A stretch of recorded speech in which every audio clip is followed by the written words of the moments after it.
Hello students, today we will discuss question number 14 from SC Verma of topic oscillations SHM. The question is, a small block of mass m is kept on a bigger block of mass capital M which is attached to a vertical spring of spring constant K. The system oscillates vertically. First part is, find the resultant force on a smaller block when it is displaced through a distance x above its equilibrium position. B part is, find the normal force on the smaller block at this position when this force is smallest in magnitude. And C part is, what can be the maximum amplitude with which the two blocks may oscillate together. Let me answer the first part of the question.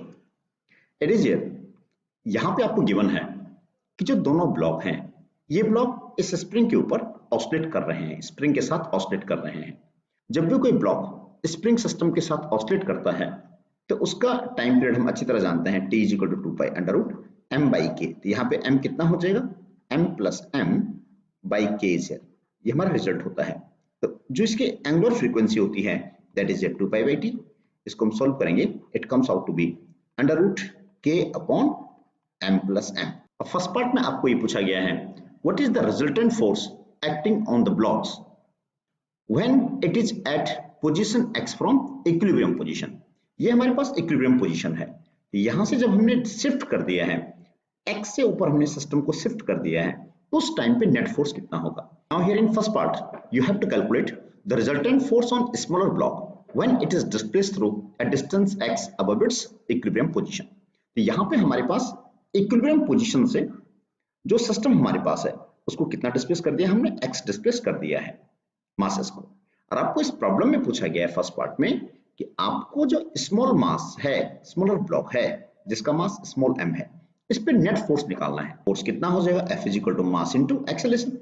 अब हम SHM की बात कर रहे हैं, तो SHM के case में जो एक्सेलरेशन होता है, इसका जो मैग्नीट्यूड होता है that you know very well, ये होता है ओमेगा स्क्वायर x।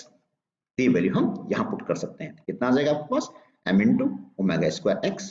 ओमेगा आपको नोन है, ओमेगा हमें पता है, तो फोर्स कितना आ जाएगा, F = m omega square is k by m plus m into x।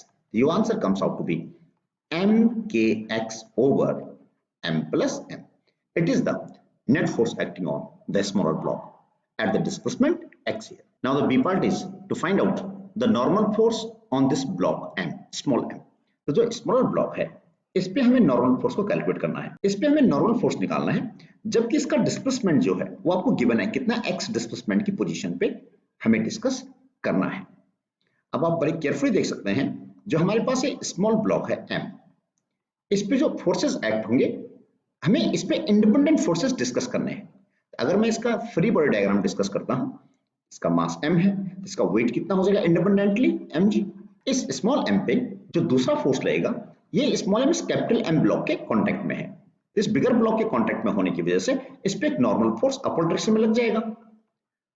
And इसका जो एक्सेलरेशन है वो एक्सेलरेशन डाउनवर्ड होगा, क्योंकि ये पूरा सिस्टम SHM में है। SHM में होने की वजह से हम जानते हैं कि जो एक्सेलरेशन होता है टुवर्ड्स मीन पोजीशन होता है, तो एक्सेलरेशन डाउनवर्ड आ जाएगा। अगर हम इस इक्वेशन को लिखते हैं तो हमारी इक्वेशन बन जाएगी mg minus n is equal to mass into acceleration.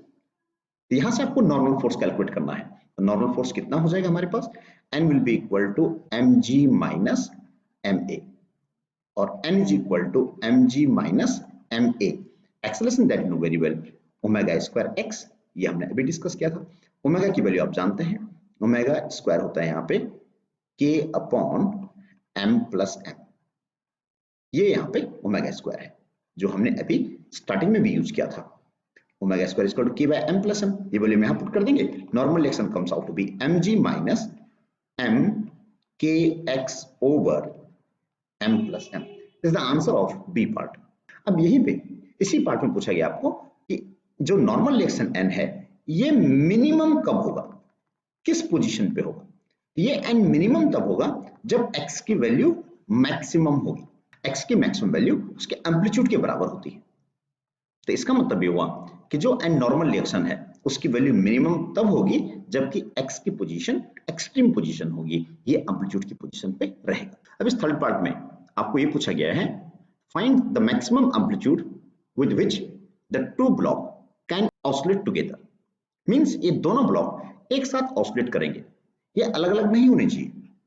और हमें अच्छी तरह से पता है इनकी ऑसिलेशन की जो एंगुलर फ्रीक्वेंसी होती है वो कितनी हो जाएगी, m plus m, omega square is equal to k by m plus m, ये हम जानते हैं।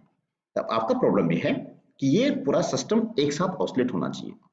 ये तभी पॉसिबल है जबकि मैक्सिमम एक्सेलरेशन की जो वैल्यू होगी that must be less than equal to g, acceleration due to gravity. अब इस पॉइंट को समझने के लिए हम एक हेल्प लेते हैं। जो हमारे पास ऑसिलेशंस हो रहे हैं, ऑसिलेशन का एक्सेलरेशन तो डेफिनेटली डाउनवर्ड होगा क्योंकि मेन पोजीशन यहां होगी इसकी, तो इसका एक्सेलरेशन डाउनवर्ड आएगा। जो ऑसिलेशंस हो रहे हैं उसका एक्सेलरेशन a है, इस ब्लॉक का जो एक्सेलरेशन होगा वो g होगा।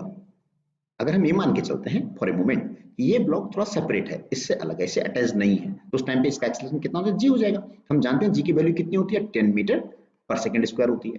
और अगर इस सिचुएशन में इस a की वैल्यू इस 10 से ज्यादा हो जाएगी, लेट इट बी 11 हो गई है, 11 मीटर पर सेकंड स्क्वायर हो गई है, तो जैसे ही ये एक्सेलरेशन 11 मीटर पर सेकंड स्क्वायर हो जाएगा, इसका मतलब ये जो बिगर ब्लॉक है ये ज्यादा एक्सेलरेशन से जल्दी नीचे आ जाएगा क्योंकि इसका एक्सेलरेशन ज्यादा है। तो ये जो स्मॉलर ब्लॉक है ये ब्लॉक अलग हो जाएगा, उस टाइम पे डिटैच हो जाएगा। वो सिचुएशन कब हो रही है, when a is greater than g। लेकिन क्वेश्चन में पूछा गया है कि पूरा सिस्टम एक साथ ऑसिलेट होना चाहिए, उसके लिए जरूरी है कि जो a की वैल्यू हो उस g से कम रहे और मैक्सिमम वैल्यू किसके बराबर रहेगी, g के बराबर रहेगी। इस तरह से हम इसको चेक कर सकते हैं कि a maximum is equal to g, ये लिमिटिंग वैल्यू है। और एक्सेलरेशन हम अच्छी तरह जानते हैं ओमेगा स्क्वायर x, मैं मैग्नीट्यूड की बात कर रहा हूं, तो a का a is equal to omega square x, तो a मैक्सिमम कितना हो जाएगा हम अच्छी तरह जानते हैं, ओमेगा स्क्वायर a क्या है यहाँ पे, एम्पलीट्यूड है, x की मैक्सिमम वैल्यू a के बराबर हो जाएगी, ये वैल्यू हम यहाँ पुट कर देंगे, तो a मैक्सिमम कितना हो जाएगा, omega square a is equal to g, और ओमेगा स्क्वायर हमें पता है यहाँ से, ये वैल्यू हम यहाँ पुट कर लेंगे, तो आपका आंसर कितना हो जाएगा, k by m plus m into amplitude is equal to g, and at that time amplitude is, it is here m plus m g by k. It is the answer.